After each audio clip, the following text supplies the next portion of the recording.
अस्सलाम वालेकुम व्यूवर्स, कैसे हैं आप सब। आज मैं अपने प्यारे से व्यूवर्स के लेके आई हूँ ढाबा स्टाइल आलू पालक की रेसिपी। आज मैं आपके साथ शेयर करूँगी बहुत ही यूनिक टेस्टी आलू पालक की रेसिपी जो आप सबकी फेवरेट है।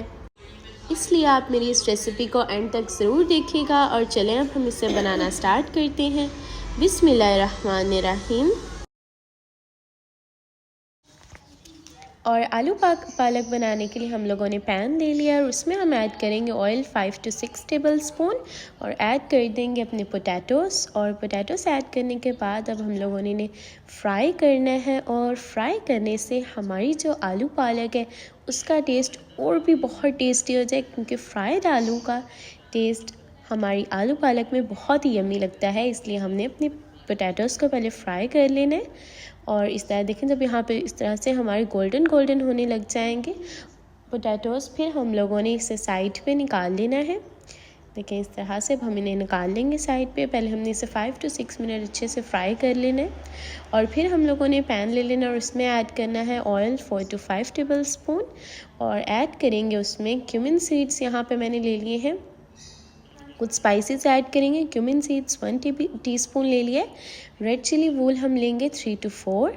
और ये दोनों स्पाइसेस ऐड करके इन्हें थोड़ा सा हम सोटे करेंगे और ऐड कर देंगे अपना अनियन। और अनियन आप देख सकते हैं यहाँ पे मैंने ले लिया है 1 लार्ज अनियन हम लेंगे और इसे अच्छे से चॉप कर लेंगे और ऐड कर देंगे।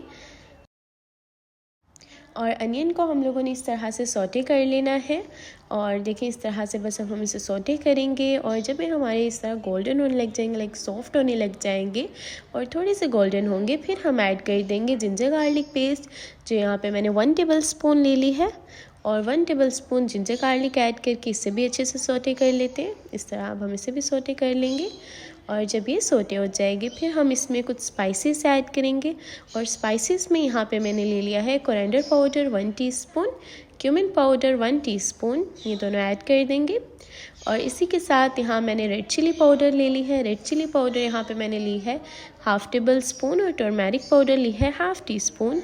ये दोनों स्पाइसेस भी इसमें ऐड कर देंगे और अब इन्हें हम अच्छे से मिक्स करेंगे कि जो हमारी स्पाइसेस हैं वो अच्छे से मिक्स हो जाएँ, सोटे हो जाएँ।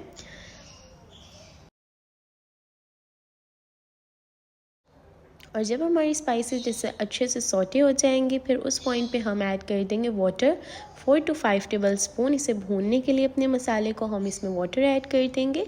और वाटर ऐड करके फिर हम इसमें अपने टोमेटोज़ ऐड कर देंगे। यहाँ पे टोमेटो मैंने ले लिए हैं, 2 मीडियम टोमेटोज़ मैंने लिए हैं और उसे अच्छे से चॉप करके आप इसकी प्यूरी भी ऐड कर सकते हैं। मैं चॉप करके ऐड कर रही हूँ। और इसी के साथ ऐड कर दूँगी सॉल्ट 1/2 टेबल स्पून। आप अपने टेस्ट के मुताबिक सॉल्ट को ऐड कर सकते हैं। मैं 1/2 टेबल स्पून ऐड कर रही हूँ। और सॉल्ट ऐड करके फिर इसमें मैंने यहाँ पे ले ली है ग्रीन चिलीज़ ले ली हैं। ग्रीन चिलीज़ 2 ग्रीन चिलीज़ मैंने ली हैं, उन्हें अच्छे से चॉप कर लिया है और वो ऐड कर दी हैं। इसी तरह से बस अब हम लोग इसे सौटे कर लेंगे। और आप देख सकते हैं यहाँ पे हमारा जो ग्रेवी है, मसाला है, वो अच्छे से यहाँ पे सौटे हो रहा है। और जब ये अच्छे से डन हो जाएगा फिर हम लोगों ने इसे 4-5 मिनट्स के लिए इसे कवर करके थोड़ा सा भूनने के लिए कवर कर देना है कि हमारा जो मसाला है वो अच्छे से रेडी हो जाए, इसलिए हमने इसे कवर कर देना है। और कवर करने के बाद उसके बाद हम लोग इसमें ऐड कर देंगे अपने पोटैटोस ऐड कर देंगे। पहले हम इसे अच्छे से मिक्स करेंगे, कुछ देर के लिए भूनेंगे। जब इसकी भुनाई हो जाएगी फिर पहले हम इसमें स्पिनिच ऐड करेंगे, ये वाली जो हमने अच्छे से वॉश कर ली है, कट करके हमने अच्छे से अपनी स्पिनिच को वॉश कर लेना है। और फिर हमने ऐड कर देना है इसे अपनी ग्रेवी में, अपने मसाले में ऐड कर देंगे और फिर इसे अच्छे से मिक्स कर लेंगे।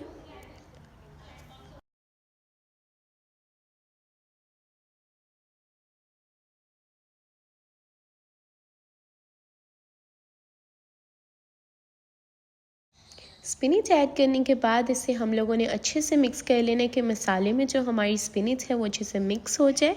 और फिर हम इसे कुछ देर के लिए कवर करेंगे। इस तरह जब कवर कर देंगे आप देख सकते हैं यहाँ पे बबल्स बनना स्टार्ट हो गए हैं। अब हम लोगों ने यहाँ पे इस पॉइंट पे इसमें 2-3 मिनट्स इसे अच्छे से मिक्स करेंगे और फिर इसमें वाटर ऐड कर देंगे, क्योंकि इस पॉइंट पे अब हम लोगों ने अपनी स्पिनिच को अच्छे से कुक करना है, इस वजह से हमने इसमें वाटर ऐड कर दिया है। और अब अगेन हम इसे कवर करके कुक करेंगे। और देखिए यहाँ पे हम लोगों ने अब इसे 5 मिनट के बाद अनकवर किया है और आप देख सकते हैं कि यहाँ पे जो हमारी स्पिनिश है उसे हमने अच्छे से मिक्स कर लेना है। और इस पॉइंट पे हम इसमें अब अपने फ्राइड पोटैटोज़ ऐड करेंगे जो बहुत ही टेस्टी, इसके बाद हमारा जो पालक है वो बहुत ही टेस्टी हो जाएगी, क्योंकि फ्राइड पोटैटो से हमारी पालक का टेस्ट और भी यम्मी और ढाबा स्टाइल हो जाएगा। और फ्राइड पोटैटो का टेस्ट पालक में बहुत ही यम्मी लगता है, इसलिए इस रेसिपी को ज़रूर ट्राई करिएगा। और यहाँ पे देखिए हमारी जो पालक है, आलू पालक ढाबा स्टाइल बिल्कुल रेडी हो चुकी है। ढाबा स्टाइल आलू पालक बिल्कुल रेडी है और अब हम इसे सर्व करते हैं। और आप भी इस रेसिपी को ज़रूर ट्राई करिएगा, क्योंकि बहुत ही टेस्टी, बहुत ही यूनिक और बहुत ही मज़ेदार सी आलू पालक बनती है, इसलिए इस रेसिपी को ज़रूर ट्राई करिएगा। कमेंट बॉक्स में भी ज़रूर बताइएगा। अपनी दुआओं में याद रखिएगा, अपना ख्याल रखिएगा। अल्लाह हाफिज़।